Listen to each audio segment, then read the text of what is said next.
The day I let my cousin marry my boyfriend was the day I finally set myself free. I had loved Marcus for 3 years.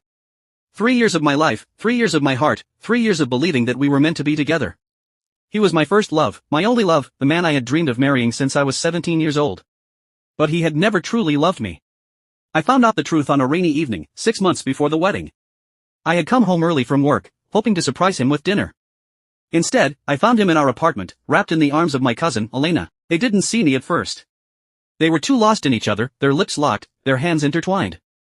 I stood in the doorway, frozen, my heart shattering into 1,000 pieces. "Marcus," I said, my voice barely above a whisper. He pulled back, his eyes wide with shock. "Maya. I can explain." "Explain what?" I cut him off, my voice rising. "Explain how you're sleeping with my cousin? Explain how you've been lying to me for months? Explain how you were going to stand at that altar and marry me while you were in love with someone else?" Elena stepped forward, her face flushed with guilt. "Maya, I'm so sorry. I never meant to hurt you. It just happened." "Just happened?" I laughed, a bitter, hollow sound. "You've been sneaking around behind my back for months, and it just happened?" Marcus reached for me, his eyes pleading. "Maya, please. Let me explain." I pulled away, my hands shaking. "There's nothing to explain. I saw what I saw. And I'm done. I'm done with you, and I'm done with her." I turned and walked out of the apartment, leaving behind everything I had believed in. I didn't look back. I didn't want to see their faces, their guilt, their lies. I went to my mother's house that night, tears streaming down my face. She held me as I cried, her arms wrapped around me like a shield. "Maya, you're going to be okay," she said, her voice soft and steady. "You're stronger than you think." "I don't feel strong," I said, my voice breaking. "I feel like I've lost everything." "Sometimes losing everything is the first step to finding yourself," she said. "You just have to trust the process."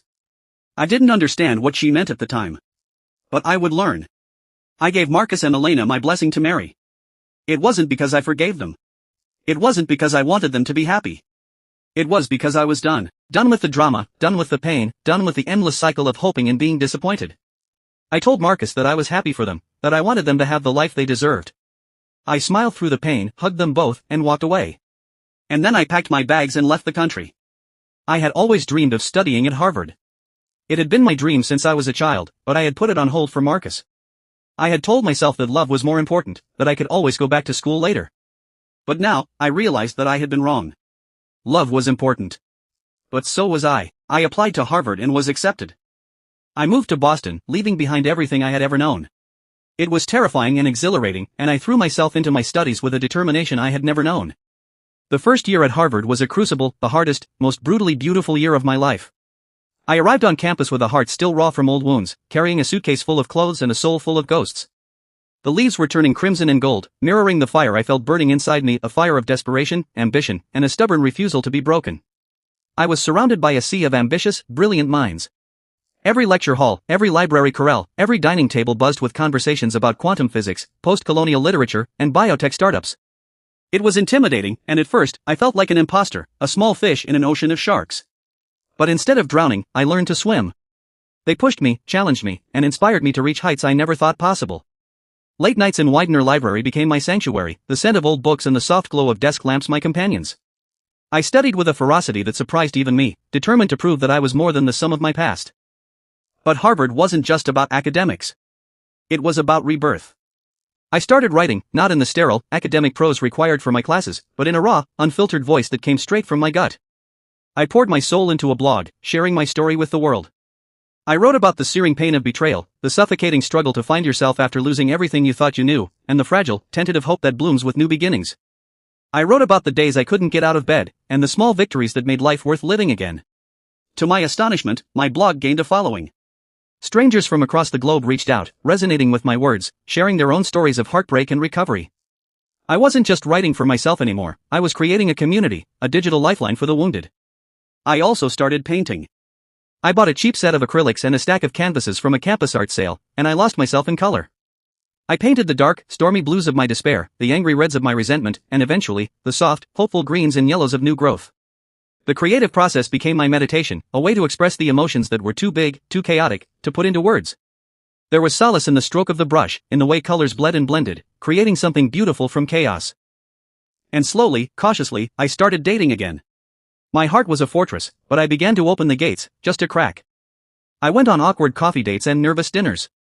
But I was different now. The woman who had once been so desperate for love that she accepted crumbs was gone.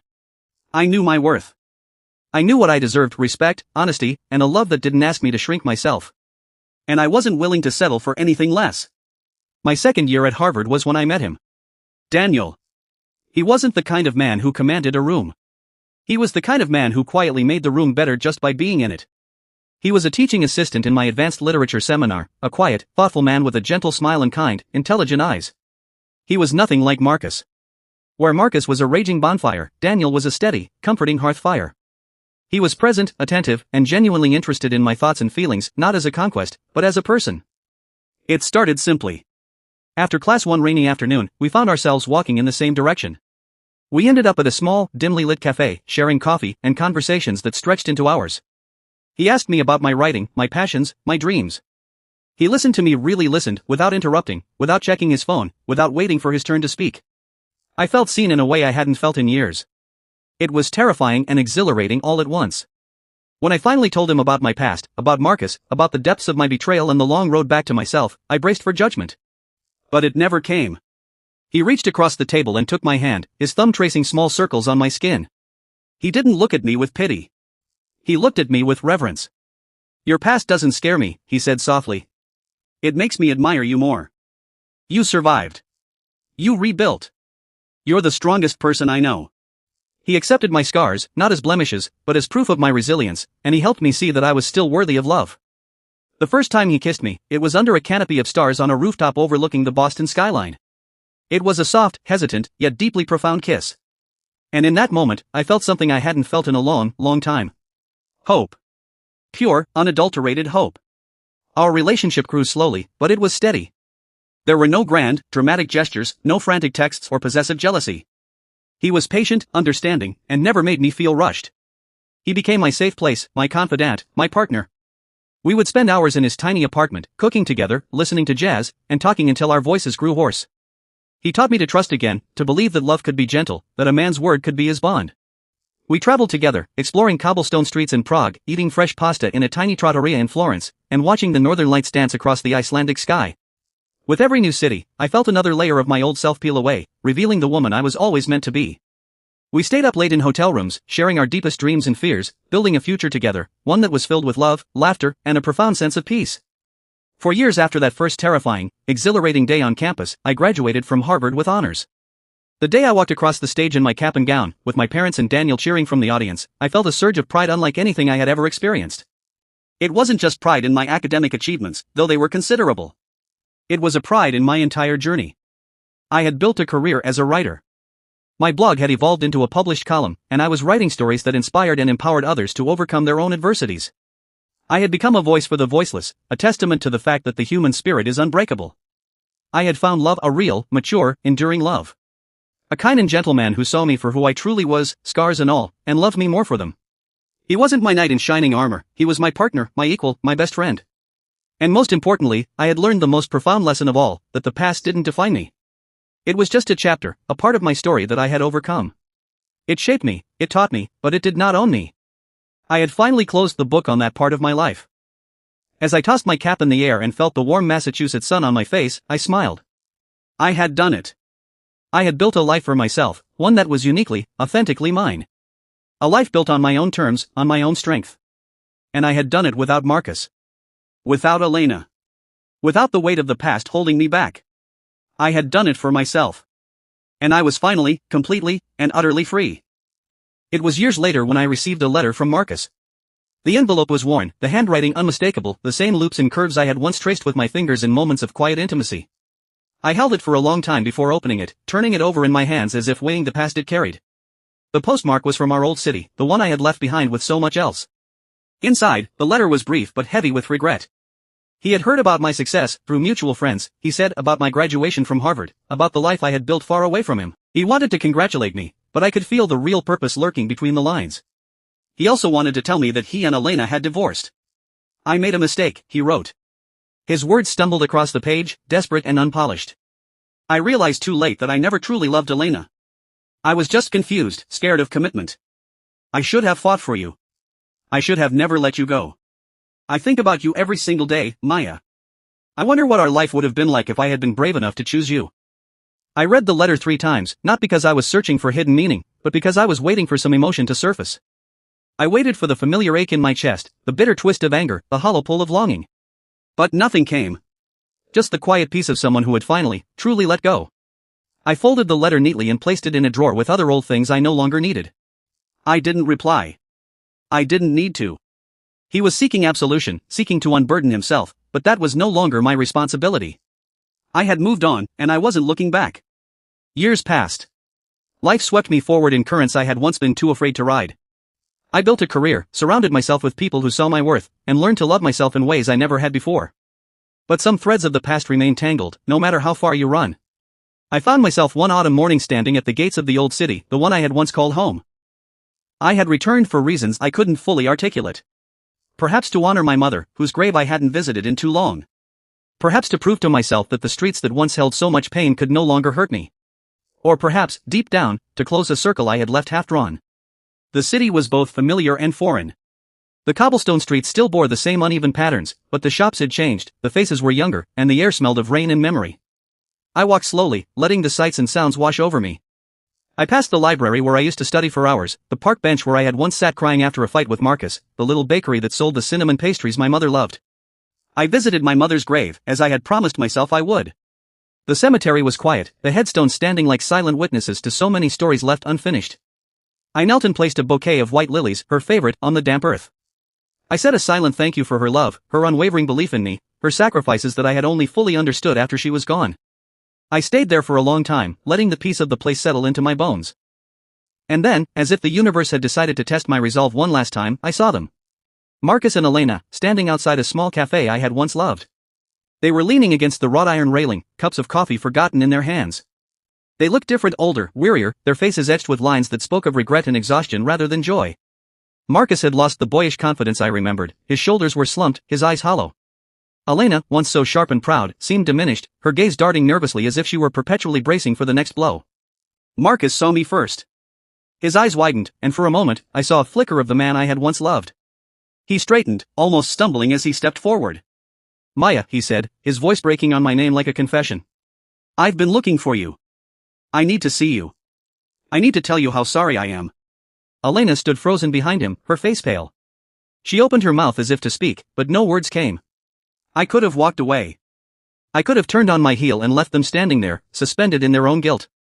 I could have refused to give Marcus the closure he was desperately seeking. But something in me, perhaps the peace I had found, perhaps the strength I had earned, made me pause. I decided that I was ready. Ready to put the past behind me, once and for all. We sat in the quiet corner of the cafe, the same one where Marcus and I had shared our first coffee together, years ago. The irony was not lost on me. The waitress brought us tea, chamomile for me, black for Marcus, Earl Grey for Elena. It was a strange ritual, sitting across from the two people who had once been the source of my deepest pain, as if we were old acquaintances catching up on lost time. Marcus spoke first, his words tumbling out in a rush. He admitted he had been a fool, that he had been too young and too scared to recognize what he had in me. He spoke of his marriage to Elena as a mistake, a desperate attempt to fill the void I had left behind. He told me he had realized too late that I was the one he had always loved, the one he had always been meant to be with. Elena listened, her hands wrapped around her cup, her eyes fixed on the steam rising from the tea. When Marcus finally fell silent, she looked up at me, and I saw tears glistening in her eyes. I'm sorry, Maya, she said, her voice barely above a whisper. I was so insecure, so jealous of your strength. I thought if I could take Marcus from you, I could prove I was worthy, but all I did was destroy myself and hurt you in the process. I've lived with that guilt for years. I listened to them both, their words washing over me like rain on a windowpane, distant, unable to penetrate. I didn't feel the urge to comfort them or to lash out. I simply sat, sipping my tea, and waited for them to finish. When they were done, I set my cup down and looked at them, really looked at them. I saw two people trapped in their own regrets, unable to move forward because they were still clinging to the past. I saw their pain, but I also saw that it wasn't mine to carry anymore. I've moved on, I said, my voice calm and steady. I've found happiness, real happiness, not the kind that depends on someone else's validation. I've built a life that I'm proud of, surrounded by people who love me for who I am. I hope you both find the same. But I don't need closure from you, because I've already found it for myself. I saw the shock flicker across Marcus's face, the hope crumbling in his eyes like ash from a dying fire. For one fleeting, agonizing moment, his hand twitched as though he might reach out and grab me, pull me back into the orbit of his gravity. But he stopped himself. He always stopped himself too late. He had come here expecting something, perhaps forgiveness, perhaps a second chance, perhaps a grand, tearful reunion where I would fall into his arms and forget every wound he had ever carved into my heart. But I had nothing left to give him. No anger, no tears, no longing, only a quiet, hollow peace that felt more final than any scream. His jaw tightened. The lines around his eyes deepened, and I watched the man I had once loved with every fiber of my being shrink into a stranger. Behind him, Elena stood frozen, her designer handbag clutched to her chest like a shield, her perfect lips parted in disbelief. She had always been the other woman, the shadow I refused to acknowledge, the name that scorched my tongue every time I whispered it in the dark. And now here she was, in the flesh, looking almost apologetic, almost human. But I was done with almosts. "Goodbye, Marcus," I said softly, and my voice didn't waver. Not once. "Goodbye, Elena. I wish you both well." The words hung in the air like a benediction and a curse all at once. I meant them. That was the strangest part. I truly, genuinely wished them well, not because they deserved it, but because I deserved to stop carrying the weight of their existence in my chest. I turned on my heel and walked out of the cafe, the little brass bell above the door chiming a cheerful, mocking note behind me. The sunlight hit my face like a warm baptism, and for a moment I had to squint against its brilliance. The air was crisp and cool, carrying the faint scent of rain-soaked earth and freshly baked bread from the bakery down the street. The sky stretched above me in a shade of blue so vivid it seemed almost surreal, as if the universe itself was celebrating my release. I didn't look back. I didn't need to. I had already spent years looking back, replaying every conversation, every kiss, every lie, trying to piece together the puzzle of where it all went wrong. But some puzzles are not meant to be solved, they are meant to be burned. I pulled my coat tighter around my shoulders and let my feet carry me down the cobblestone street, past the little bookshop where Marcus and I had once spent an entire rainy afternoon reading poetry to each other, past the fountain where he had first told me he loved me, past the bench where I had sat alone for 3 hours on the night he stood me up for Elena.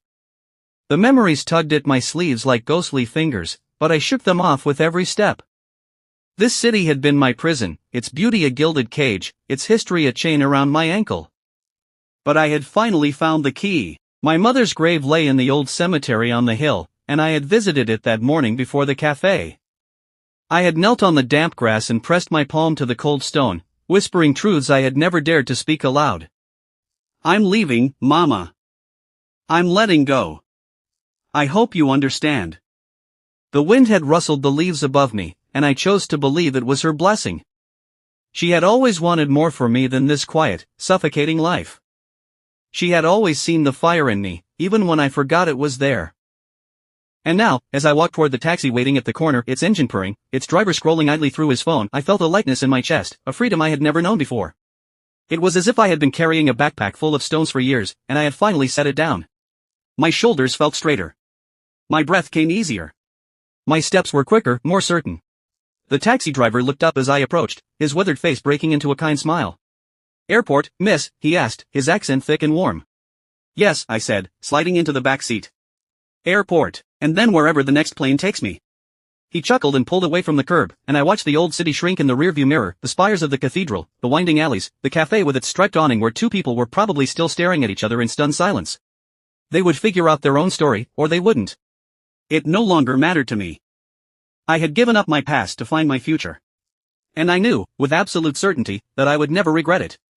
Not when I thought about the taste of new coffee in a new country. Not when I imagined the ocean I had never seen, the mountains I had never climbed, the people I had never met.